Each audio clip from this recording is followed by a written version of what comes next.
Soal 1. Bagi negara yang merdeka dan berdaulat, dasar negara memiliki kedudukan yang penting karena A. Tanpa dasar negara, tidak memenuhi unsur negara. B. Dengan dasar negara, banyak negara yang mengakui. C. Dasar negara menjadikan masyarakat menjaga ketertiban. D. Pemerintahan yang maju harus memiliki dasar negara. E. Sebagai dasar mengatur penyelenggaraan negara. Oke, kita cek jawabannya bersama-sama. Yang benar adalah opsi E. Sebagai dasar mengatur penyelenggaraan negara. Pembahasan. Bagi negara yang merdeka dan berdaulat, perlu memiliki dasar negara. Pancasila merupakan dasar negara Indonesia. Pancasila digunakan sebagai dasar negara untuk mengatur penyelenggaraan negara. Tanpa dasar negara, maka penyelenggaraan negara tidak dapat dijalankan dengan baik, bahkan akan terjadi kekacauan atau konflik. Oleh karena itu, keberadaan dasar negara bagi suatu negara sangatlah penting dan perlu. Tanpa dasar negara, penyelenggaraan suatu negara akan berjalan tanpa arah yang jelas. Jadi jelas sekali di sini jawaban sebagai dasar pengatur penyelenggaraan negara. Kita lanjut ke soal nomor 2. Dalam proses perumusan dan penetapan Pancasila sebagai dasar negara, melibatkan utusan dari berbagai wilayah di Indonesia. Hal itu dimaksudkan agar A. Sesuai dengan kehendak pemerintah Jepang. B. Tindak lanjut dari peristiwa Sumpah Pemuda. C. Sebagai perwakilan pejuang kemerdekaan. D. Ada keterwakilan seluruh bangsa Indonesia. E. Perwakilan organisasi di wilayah Indonesia.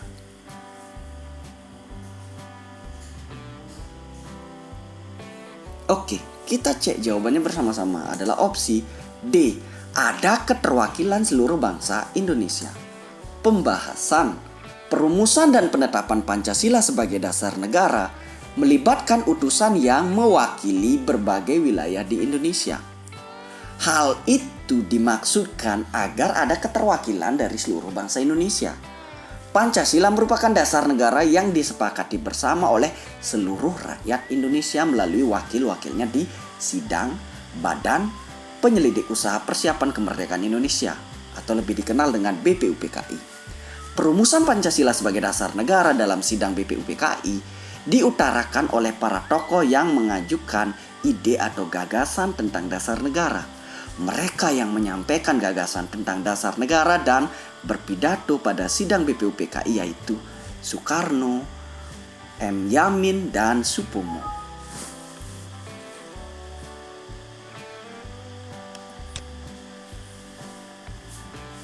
Jadi jelas sekali di sini ya. Jadi biar ada keterwakilan seluruh bangsa Indonesia. Kita lanjutkan soal nomor 3. Berikut ini merupakan contoh perilaku yang mencerminkan kedudukan Pancasila sebagai pandangan hidup bangsa Indonesia adalah A. Presiden membuat kebijakan pembangunan infrastruktur baru. B. DPR membuat undang-undang tentang pendidikan. C. Presiden memilih menteri-menteri di kabinet kerja. D. Presiden menghadiri hajatan pernikahan putri anggota DPR. E. Masyarakat melakukan uji materi undang-undang kepada MK. Oke, kita lihat kata kuncinya di sini ya. Mencerminkan kedudukan Pancasila sebagai pandangan hidup bangsa. Jadi kedudukan Pancasila ada macam-macamnya ya. Yang ini adalah pandangan hidup bangsa. Jadi opsi yang benar adalah opsi D. Presiden menghadiri hajatan pernikahan putri anggota DPR. Pembahasan. Pancasila sebagai pandangan hidup bangsa Indonesia berfungsi sebagai pedoman atau petunjuk dalam kehidupan sehari-hari. Ini berarti Pancasila sebagai pandangan hidup merupakan petunjuk arah semua kegiatan atau aktivitas hidup dan kehidupan di segala bidang. Salah satu contoh Pancasila sebagai pandangan hidup bangsa yaitu Presiden menghadiri hajatan pernikahan putri anggota DPR. Kehadiran Presiden dalam peristiwa tersebut bukan kapasitasnya sebagai kepala negara, tetapi sebagai individu warga negara yang menghormati undangan orang lain. Menghadiri hajatan pernikahan merupakan bagian dari perilaku yang mencerminkan kedudukan Pancasila sebagai pandangan hidup bangsa yang termanifestasikan dalam perilaku yang baik dalam kehidupan sehari-hari warga negara. Nilai-nilai Pancasila dijadikan sebagai pedoman atau petunjuk dalam kehidupan warga negara sebagai pribadi. Jadi jelas ini ya, pandangan hidup berarti menghadiri hajatan pernikahan putri anggota DPR.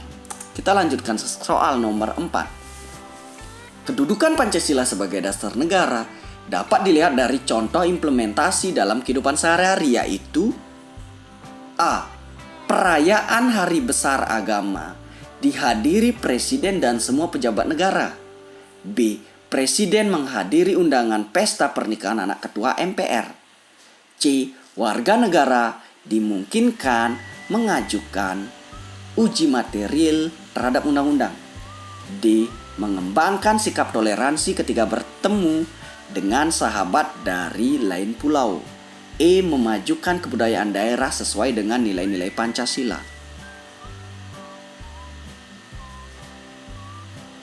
Oke, kita cek jawabannya bersama-sama. Kedudukan Pancasila sebagai dasar negara dapat dilihat dari contoh implementasi dalam kehidupan sehari-hari, yaitu opsi C. Warga negara dimungkinkan mengajukan uji material terhadap undang-undang. Kalau ini dilihat dari dasar negaranya. Pembahasan Pancasila sebagai dasar negara sering juga disebut sebagai ideologi negara. Pancasila digunakan sebagai dasar mengatur pemerintah negara. Atau dengan kata lain, Pancasila digunakan sebagai dasar untuk mengatur penyelenggaraan negara. Dalam penyelenggaraan negara, para pejabat negara mendasarkan kebijakan yang dibuat pada nilai-nilai yang terkandung dalam Pancasila. Pancasila dijadikan sebagai dasar pijakan dalam penyelenggaraan negara, sehingga pelaksanaan atau jalannya ketatanegaraan dilandaskan pada nilai-nilai yang terkandung dalam Pancasila. Nah, jadi di sini ya, warga dimungkinkan mengajukan uji material terhadap undang-undang apabila terjadi ketidakcocokan atau terjadi tumpang tindih dan sebagainya. Itu bisa warga mengajukan uji material ya. Lanjut ke soal nomor 5. Penggunaan pesan singkat melalui media sosial mempengaruhi bentuk pola silaturahmi antar warga masyarakat Indonesia yang bila berlanjut secara sosial dimungkinkan terjadi kondisi A. Menurunnya kualitas hidup gotong royong. B. Penggunaan alat komunikasi yang canggih. C. Internet dalam keluarga sebagai kebutuhan. D. Semakin kuatnya ikatan kekeluargaan. E. Hubungan guru dan siswa semakin akrab.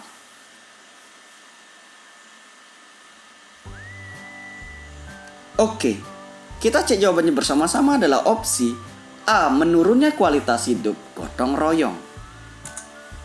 Pembahasan Pancasila sebagai pandangan hidup bangsa Indonesia secara ideal mengandung makna bahwa Pancasila dijadikan sebagai pedoman atau petunjuk dalam kehidupan sehari-hari.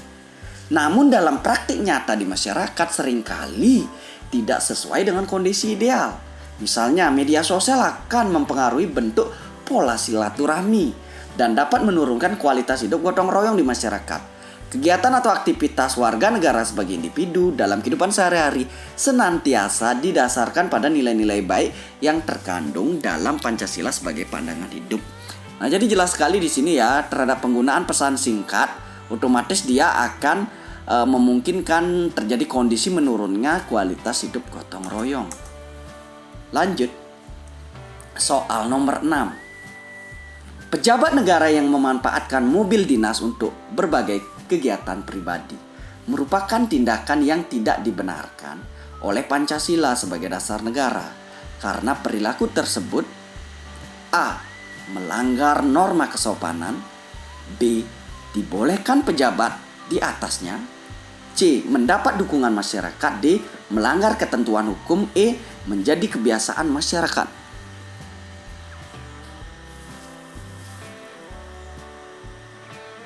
Oke, kita cek jawabannya bersama-sama. Yang benar adalah opsi D. Melanggar ketentuan hukum. Pembahasan Pancasila sebagai dasar negara menjadi landasan dan pedoman dalam membentuk dan menyelenggarakan negara. Hal ini berarti Perilaku para penyelenggara negara dalam pelaksanaan penyelenggaraan pemerintahan negara harus sesuai dengan perundang-undangan yang mencerminkan nilai-nilai Pancasila. Jadi jelas di sini ya, melanggar ketentuan hukum kalau pejabat memanfaatkan mobil dinas untuk kegiatan pribadi yang sebenarnya itu tidak boleh. Lanjut soal nomor 7. Sesuai dengan nilai-nilai yang terkandung dalam sila keempat Pancasila, Presiden dapat melakukan komunikasi politik dengan wakil presiden atau menteri-menteri negara melalui A. Pembagian tugas dan kewenangan dengan wakil presiden. B. Memberi kesempatan jeda istirahat kepada peserta sidang kabinet. C. Mengangkat menteri negara dari berbagai latar belakang. D. Mengusulkan gaji menteri negara secara proporsional. E. Penyediaan rumah dinas yang layak sebagai pejabat negara. Oke, kita cek jawabannya bersama-sama. Adalah opsi A. Pembagian tugas dan kewenangan dengan wakil presiden. Pembahasan. Pancasila memiliki nilai-nilai yang dapat diterapkan dalam praktek penyelenggaraan pemerintahan negara Indonesia. Lembaga-lembaga negara dalam sistem pemerintahan di Indonesia dalam penyelenggaraan jalannya pemerintahan negara mendasarkan pada nilai-nilai yang terkandung dalam Pancasila, termasuk lembaga kepresidenan. Presiden dapat menerapkan nilai-nilai yang terkandung dalam Pancasila dalam menjalankan tugas pemerintahan. Jadi jelas di sini ya. Jadi sesuai dengan nilai-nilai tergantung dalam sila keempat. Sila keempat itu adalah berbunyi kerakyatan yang dipimpin oleh hikmat kebijaksanaan dalam permusyawaratan perwakilan. Jadi ini dapat melakukan komunikasi politik dengan wakil presiden atau menteri-menterinya melalui pembagian tugas dan kewenangan dengan wakil presiden. Jadi bukan malah hal yang lain. Jadi jelas ya. Lanjut soal nomor 8.